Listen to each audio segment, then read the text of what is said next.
Welcome back to Face the State. Well, we've heard from those in favor of passing question 2 for legalizing recreational marijuana. Now we'll switch it over to the other side to hear the arguments against. Pat Hickey from Nevadans for Responsible Drug Policy is here now to discuss that. Pat, thank you so much for being here. Nice to be with you. Yeah, I appreciate it. Okay, so start us off generally, why are you opposed to this measure? Well, we've just heard a very slick presentation asking Nevadans to believe that if we legalize, commercialize, and popularize a drug, we're going to see less use, both in the overall society and among young people. And in light of the fact that many of the products that are being marketed, the edibles, as you've brought up, in the form of gummy bears and Kit Kat-like bars and Pop-Tarts and things, the idea that young people are going to be less attracted to this because we've legalized it and commercialized it. One of the arguments of this side of the proponents is that this is going to provide money for education. That really hasn't happened in Colorado. I serve on the State Board of Education, was in the legislature. The $20 million a year that is promised or projected after millions and millions grow the size of government will represent less than 1/3 of 1% of Nevada's overall budget for education. So it's a drop in the bucket, and the result is monies, and the proponents have admitted, are going to have to be spent on educating Nevada youth about the new potencies, the challenges. As you said, the marijuana today is not the same as that in the 60s, and I think it will present real challenges safety and public health wise. That's why the Nevada Medical Association has opposed, and a number of business organizations think it will actually be bad for the economy because all the resultant problems. I'd like to see a Nevada that promotes STEM education, finds workers that are going to populate Switch and Tesla, and not necessarily be pot shop cashiers. Okay, what about the argument that people are already using this, they've been using it for years, this is an opportunity to bring it out in the open, eliminate the black market, and potentially make some additional state revenue on something that people are already doing? Well, it doesn't eliminate the black market. The Colorado Attorney General has been very clear about that. It's given new opportunities. You alluded to it earlier. Once it's totally legal and we price it and tax it to a level, you make it frankly, an option for people to continue to buy it as they have before. They're, after all, not going to be arrested for possession. So it does not get rid of the black market, as evidenced by what just happened in our area, up at the Hard Rock Hotel in State Line, where 10 young women went to a bachelorette party, got some tainted marijuana from a supposed medical marijuana distributor, and all went to the emergency room as a result of it. So it doesn't, crooks don't get out of the business. But I think that's the idea behind legalizing it, right, is so that if people are getting the product anyway, they'll get some that's regulated, it's tested, they know the dosage they're getting. I mean, wouldn't that prevent that kind of an issue if they're buying it for legally? responsible persons, that's fine. But when you popularize something and you mass market it in the form of edibles, there's nothing in this initiative that regulates at all the potencies or child-proof edibles.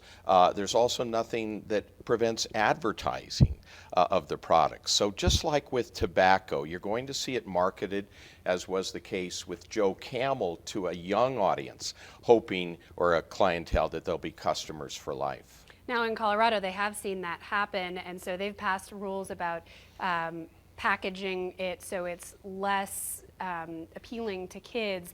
The Nevada legislature would have the ability to do that if they so chose, should this pass. Do you think that would cut down on some of the concerns for this? Well, the Nevada legislature should be the body in the state that debates this. This was put on the ballot by out-of-state interest, the Marijuana Policy Project, that paid for signature gatherers. are supportive of big marijuana, which stands to gain, as the Reno Gazette Journal recently reported on. It's Marijuana Incorporated. It's big marijuana, like big tobacco, hoping to make a buck with no real benefits. I mean, look at this country right now. Look at Nevada. We have a serious epidemic with prescription drugs, which, by the way, are legal and are regulated. Joe can say, well, let's lock all of our things, but kids are getting those prescription drugs. What's to make us think they're not going to get the marijuana that their grandparents and parents are purchasing and are enjoying as well? So we have problems with drugs in our society. Legalizing and commercializing another one is not going to help our education system.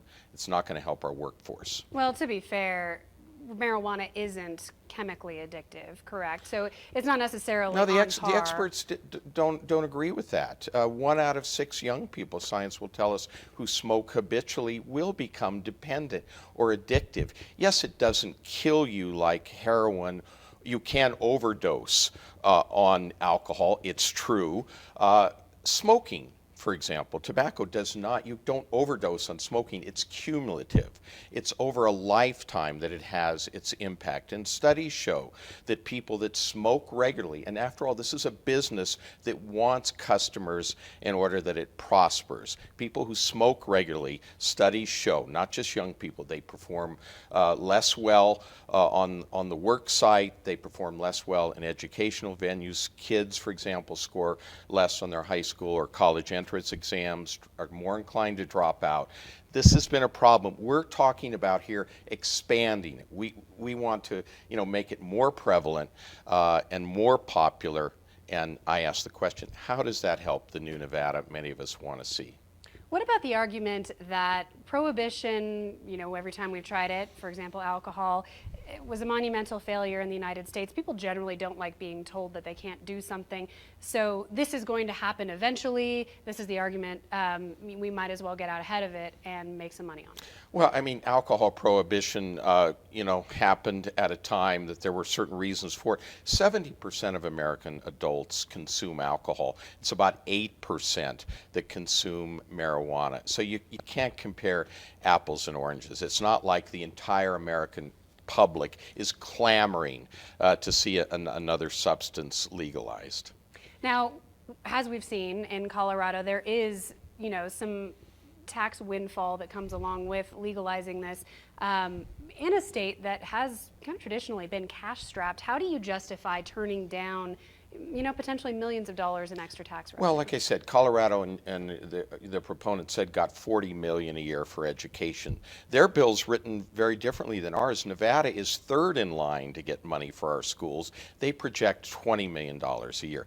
That is, again, a drop in the bucket. And when you talk about all the expenses of having to develop new rehab programs, education programs to deter young people from smoking marijuana, it will all be consumed and eaten up in that. There's not going to be any boon for Nevada education or monies from this. What about the economic ripple effect? When these businesses open, they're going to hire people, more people move here, population grows. Could it help our economy overall? Well, the Nevada Resorts Association, which is still our largest industry in the state, unanimously opposed this in both northern and southern Nevada because they see the potential of it actually hurting business. People that spend $350 a night for a property at the Wynn do not want to walk down a hallway and smell marijuana oozing out of the rooms. And so they have adamantly opposed it, as have contractors, as have chambers of commerce.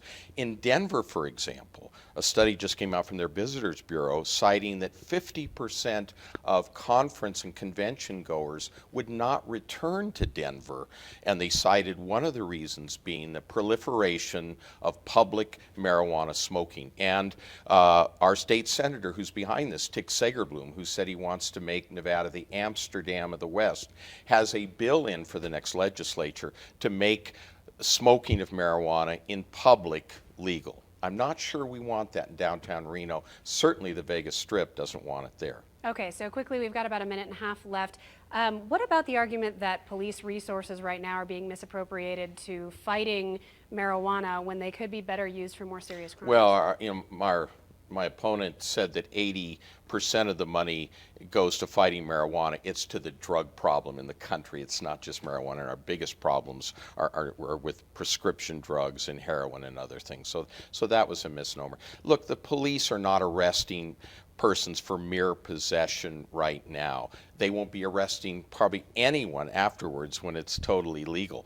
They're not going to know and not be able to discern where people got their drugs, and public intoxication will be a nuisance, will be a problem. It will be a problem in schools with the edibles because principals and teachers are not going to be able to detect the smell and their use on campuses. Okay, just a few seconds left. Any closing thoughts? Well, I just would say, this is not good for Nevada's children, it's not good for Nevada families, and it's not good for Nevada taxpayers. And so it's been bad for Colorado. I'd argue it'll even be worse for Nevada. All right, Pat, we're out of time, but thank you so much. I do appreciate it. Thank you. All right, that is it for this episode of Face the State. But for more information on all of this, just head to our website. That's ktvn.com. Thank you for being with us. We'll see you next week.